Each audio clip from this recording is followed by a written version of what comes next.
একটু বেড়াতে আসছিলাম তো বড় ভাইরা অনেক করে ধরছে যে একটু গান শোনানোর জন্য, তাই একটু মুখ কলি গাইতেছি, ভুল ত্রুটি হলে সবাই ক্ষমা করে দিবেন।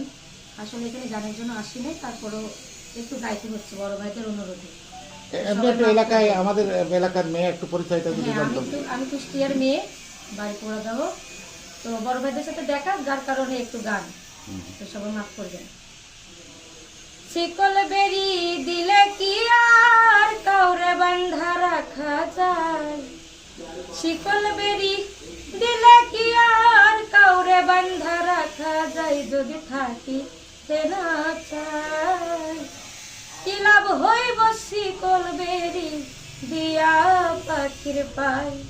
যদি থাকিতে না চাই, কি লাভ হইব শিকল বেরি দিয়া পাখির পাই?